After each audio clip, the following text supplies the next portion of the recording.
Tolong Pak Hengki bacakan. Yohanes 13 ayat 34-35. Aku memberikan perintah baru kepada kamu, yaitu supaya kamu saling mengasihi, sama seperti aku telah mengasihi kamu, demikian pula kamu harus saling mengasihi.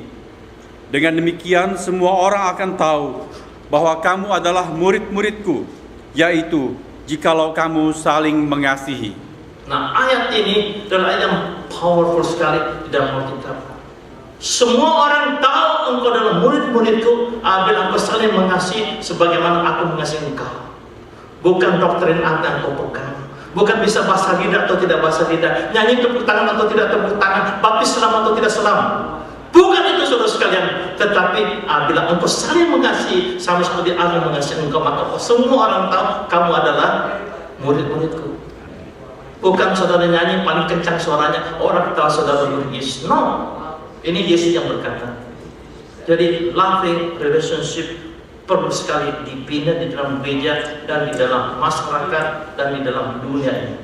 Dan yang terakhir yang saya akan bicarakan di sini berkaitan dengan seminar ini adalah strategi. Yosua menyerang kota-kota yang lemah di tengah sampai utara dan selatan tidak bisa gabung. Menyerang yang lemah itu adalah need evangelism, penginjilan sesuai dengan kebutuhan.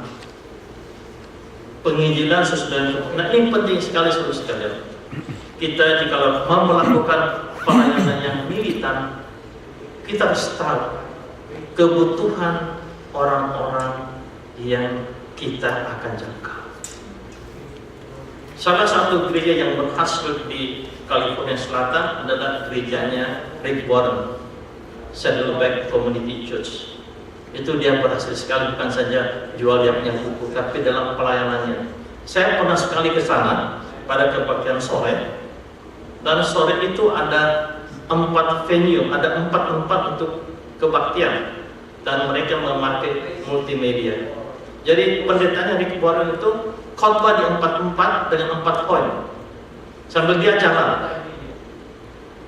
Di tempat yang pertama saudara sekalian, dia itu berkhotbah di tempat yang seperti kafe.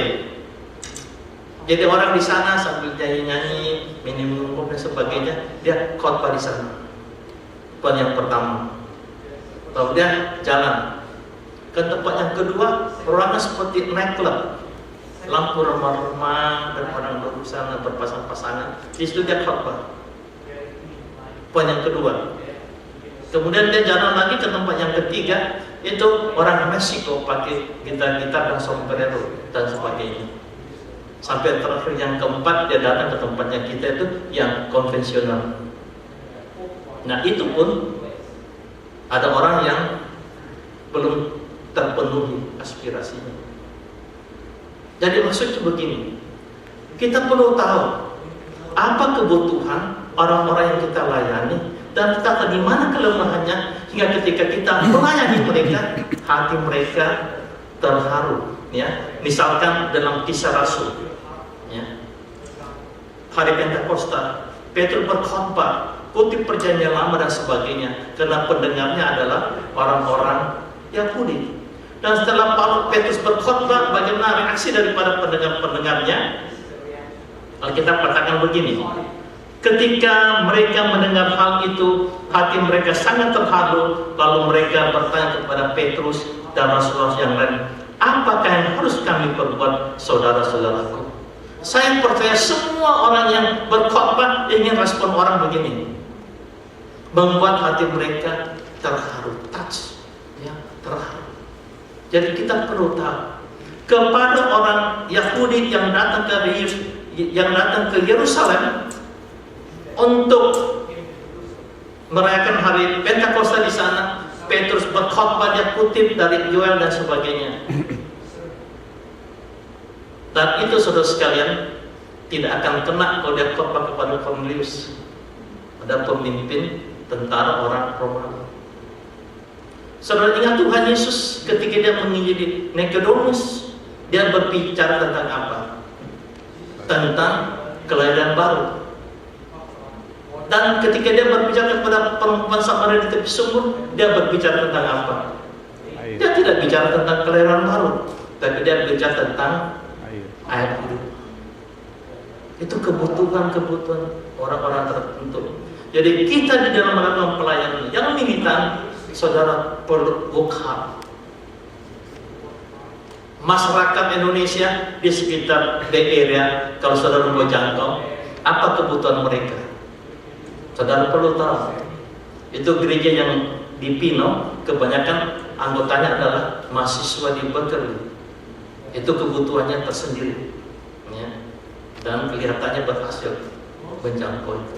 Jadi saudara sekalian, kita perlu belajar. Kita perlu belajar untuk mengetahui kebutuhan orang-orang yang kita layani. Seperti saya nanti bulan Februari rencana akan ke Papua, akan mengadakan pastor conference. Nah, saya akan ajak paling sedikit satu orang yang belajar social political science di Ohio University untuk bawa ke sana. Karena pendeta-pendeta di sana perlu diubah mindsetnya supaya sebagai gereja bukan saya berfungsi sebagai terang dunia, tapi juga berfungsi sebagai garam dunia. Nah, inilah banyak gereja melupakan, bukan hanya terang dunia, tapi menjadi garam dunia, memberikan pengaruh. Jadi perlu tahu kebutuhan dan memberikan kebutuhan yang mereka butuhkan. Begitu banyak orang yang datang ke gereja, orang katakan masuk dari pintu depan, keluar dari mana? Dari mana keluarnya? Jendela, saudara sekalian. Apa sebabnya? Kalau keluar dari pintu belakang orang pasti tahu, tapi kalau dari jendela orang tidak tahu. Kan banyak orang begitu ya. Datang gereja kita 1-2 minggu, 1-2 bulan, sudah tidak kelihatan. Nah, kenapa? Pergi kemana? Dan mengapa orang tidak tahu semuanya? Betul tidak? Ya, karena mereka datang di gereja, kebutuhan mereka itu tidak diberikan. Jadi perlu sekali kita melakukan pelayanan yang demikian. Berikut,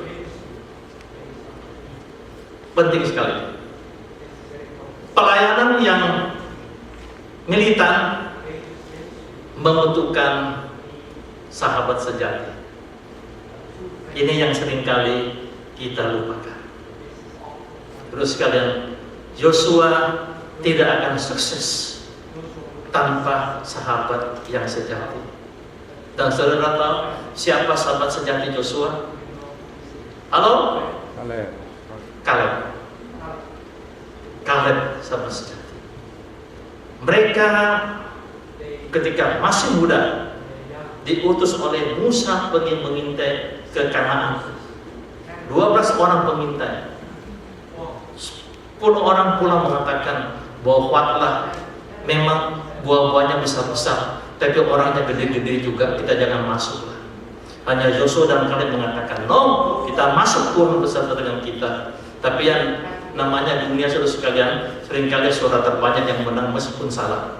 Betul tidak? Ya. Nanti pemilu di Amerika demikian juga, yang menang suara terbanyak tapi salah saudara sekalian. Ya, dan will happen. Kaleb. Dan Kaleb ini seorang sahabat yang baik.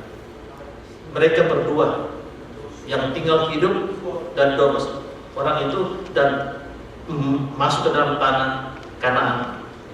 Yang jadi first man siapa sekalian? Yang jadi orang pertama siapa? Yosua.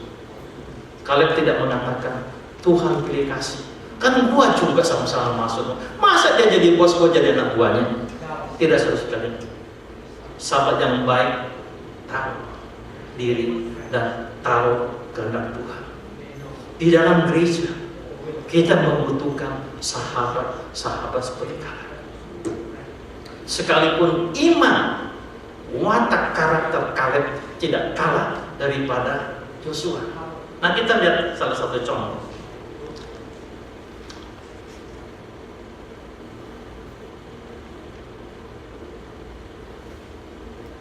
Di dalam karena waktu saya akan dibacakan beberapa saja.